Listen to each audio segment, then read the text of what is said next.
Hey guys, what's up? It's Trilogy here. We're playing Heroes Rise the Prodigy today. This is a game by Choice of Games, a company that have been making choose your own adventure games, pretty much like the choose your own adventure books when I was a kid. I thought I'd have a look and see how it is, see what it looks like. Up here we have show stats, so codename unknown, frame 50, justice 50. Lawless, lawful. Okay, so this is to do with being a superhero, I believe. Achievements. We haven't unlocked any achievement yet. So there are 17 possible achievements, including 4 hidden achievements worth a total of 705 points.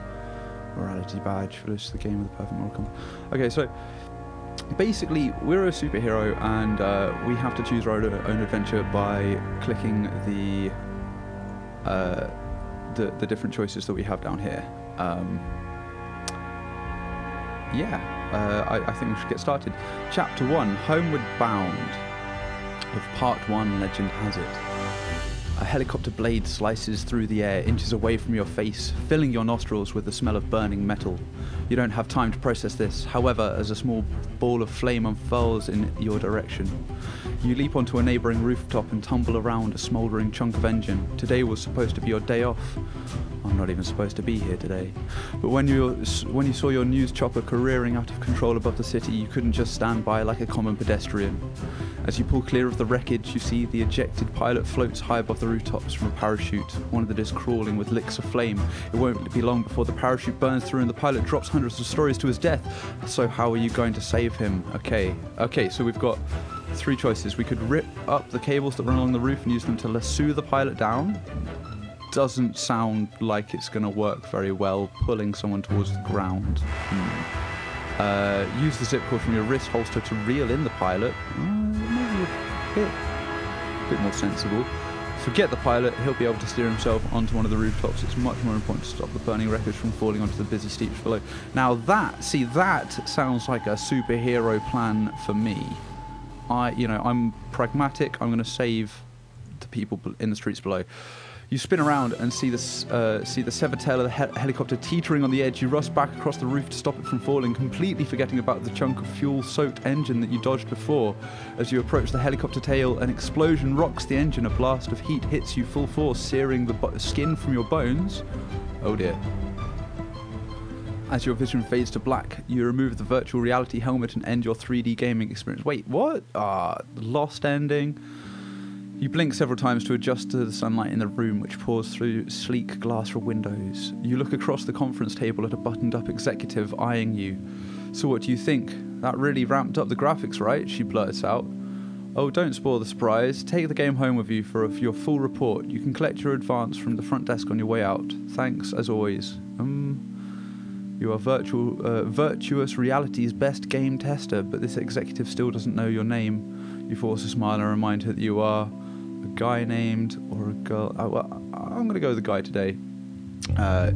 Declan, Gino, Stefan, Shane, Louis, Paul, Sean. I'd rather create my own first name. Declan's a good, strong name. I mean, that's the main character from the Blade Runner movies. I think I will go with being a games tester called Declan. Maybe we are a replicant, maybe we're not, we don't know. Right, Declan, always a pleasure. The executive then strides out of the door, no doubt on her way to a more important meeting. So you walk towards the front desk alone, thinking that you'd much rather be out there saving the real helicopter crashes than testing fake ones. But hey, at least it pays the bills. Though not very well, you think, as you accept a deposit for $100 at the front desk. Adding this amount to your bank account brings you to a grand total of $2,100. Not exactly rolling in dough, are you? It's definitely more than some people have in the world. Could buy myself a nice meal with that, you could say. You push all your thoughts of money from your mind as you exit into the bustling streets of Millennia City. Nestled on America's west coast between Los Angeles and San Francisco, Millennia City is the shining beacon of 22nd century progress, not to mention that the city you've called home for your entire life. Okay, so this is 21,000, I guess, right? Is this 22nd century? Yeah. Because we're in the 20th century and it's... I don't know. 200 years in the future? 300? I don't know. You step into the crowd next to a woman whose skin is covered in fishy scales, each one reflecting a different colour. You suppose this might surprise some people, but not you. NYC has finance, LA has entertainment, and DC has politics, but MC has heroes. It's the powered capital of the country. Okay, so we're making games about superheroes in a world where there are superheroes. How do these people become superheroes? Why don't you just be a real superhero rather than playing games? Anyway, I'm sure we'll find out. A fact you're reminded of as soon as a sonic boom pulses through the air. You look up to see twin blondes rocketing across the sky, a cloud of smoke left in their wake. You sigh, knowing that you belong up there with the legends instead of down here with the masses. These days, one in every 3 people is born with powered abilities. Okay, so you're born with them. And pretty much everyone wants them to be a hero, especially now that powered heroes have eclipsed movie stars and become music icons to set the standard for A-list celebrity. Okay, so superheroes are celebrities. They're the most important people in the world. We want to be a superhero, but we're not born with the powers. So also, you'd love to be flying home right now, considering that you have the power to fly. Wait, we can fly?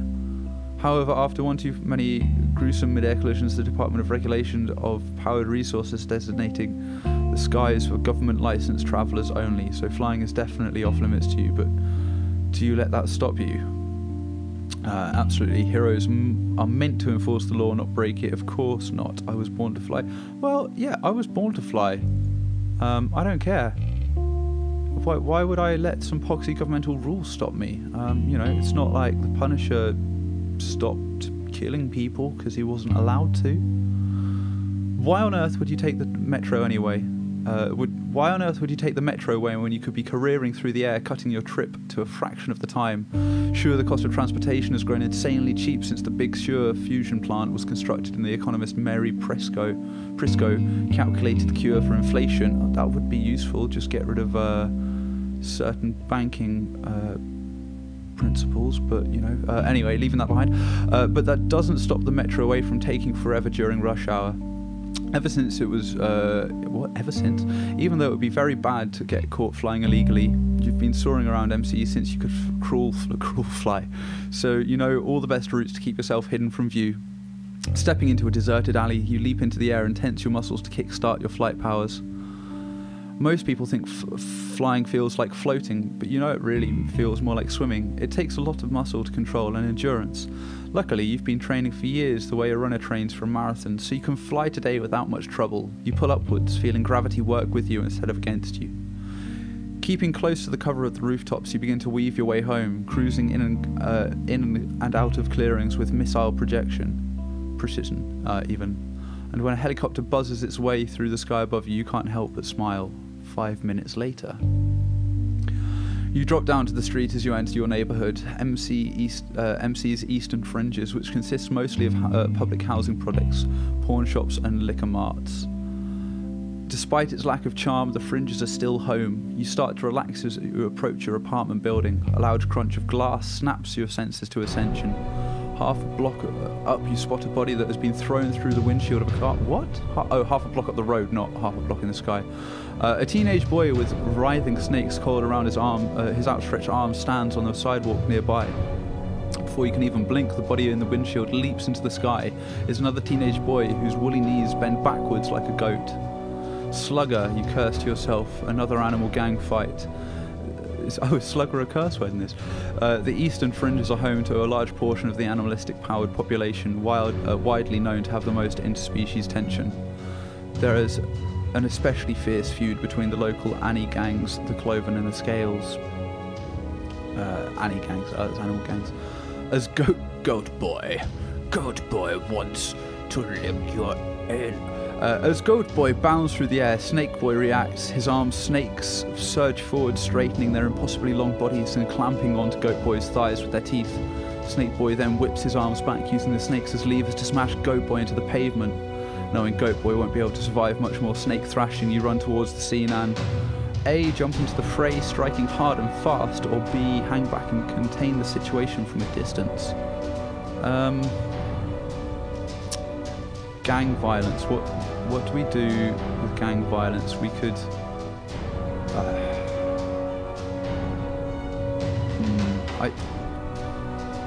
I'm going to be a man of action. I'm going to jump in. We're on Snake Boy so fast he doesn't even see you coming. In addition to your flight powers, you also have the ability to generate and wield surges of energy. Which power set do you want to utilize here? Take Snake Boy out with a focused blast of energy, power cost of 5. Fly tackle Snake Boy like a human battering ram, power cost of 3. Don't need to use my powers to end this. This is our first... Okay, let's fly tackle him. That sounds pretty cool, and it'll get him out of the way, and it's not too dangerous. Running at full speed, you jump forward and give yourself a boost with your flight powers. Rocketing like a bullet, you slam into Snake Boy and knock him into a nearby wall. With Snake Boy diverted, you turn your attention back to Goat Boy. He's already bounding up the street, bleating curses as he flees. Which is just as well. Your only goal here is to stop the teens from killing each other, since getting involved is technically an illegal act of vigilantism. Before any powered individual can start a career as a professional hero, he or she must apply for a powered hero license.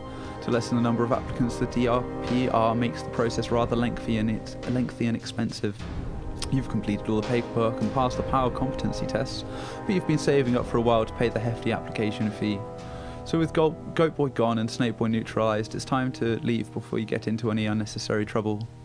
They were at it for almost 5 minutes and no one did a thing. You turn around and find a mother and her young daughter standing on the sidewalk, both looking rather relieved. The mother presses a tissue to the little girl's forehead against a small cut. They were blocking the door to our building, the mother says. We tried to run inside but got hit with some debris. These Annie gang fights have been getting so much worse lately. Anyway, who do I have to thank for stopping them?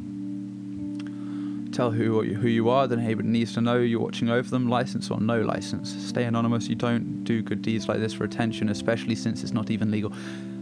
Pragmatic, again, we're going to stay anonymous. We don't need we don't need anything, any thanks. We're just trying to be the hero that this neighbourhood needs, or not the hero that this neighbourhood deserves, or I don't know. I'm just doing my part to keep the neighbourhood safe, you say, shaking her hand. Well, thank you, the mother says. Are you a real live powered hero? The little girl whispers, staring up at you. Oh yes, he is, the mother answers. Just get home safely, you say, as you continue towards home, not wanting to admit that you aren't a real hero. At least, not yet. When you finally walk into your apartment, you're hit with the familiar fragrance of flowers. That's thanks to your grandma, who is also powered. Her special ability enables her to communicate with plants, so as far back as you remember, Grandma has filled your home with every kind of flower and foliage imaginable. Your apartment has always felt like a lush greenhouse and you couldn't imagine it any other way. You drop your bag near the door and approach your favourite flower. I don't know what any of these are. Oh, Golda, Bronzer, Gunmetalia. So, gold, bronze or gunmetal.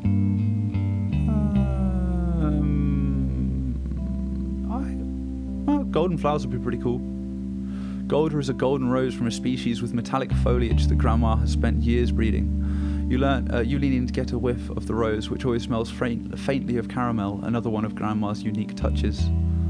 I'm afraid Golda has been especially cross with me today, Grandma says, entering the living room. I had to de-thorn her this morning, and now she feels particularly vulnerable. You know how roses get about their thorns. Such a sore point. Well, tell Golda I think she's a stunner. Thorns or no thorns, you say, approaching Grandma. You know Grandma better than anyone, so you describe her style as simple, elegant, kooky, or practical. Well, my grand's clothes are actually pretty practical herself. The one that, I see more regularly anyway. Although, to be honest, all of them are pretty practical when it comes to clothing.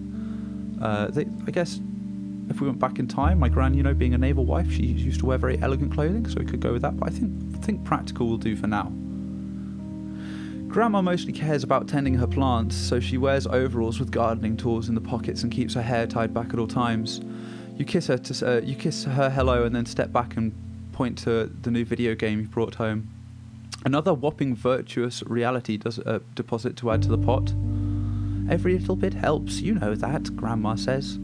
Now if only I could teach those little darlings to start growing money for leaves. If anyone can do it, it's you, Gran, you say, walking towards the kitchen. What have we for dinner? I'm starving. But you stop short as you see that the feast laid out on the kitchen table. It appears Grandma has cooked your favourite meal. Happy birthday, she says with a grin, hugging your side. 1 hour later. You finally push your plate away, your stomach uncomfortably full. You love Grandma's cooking, but it's usually pretty heavy.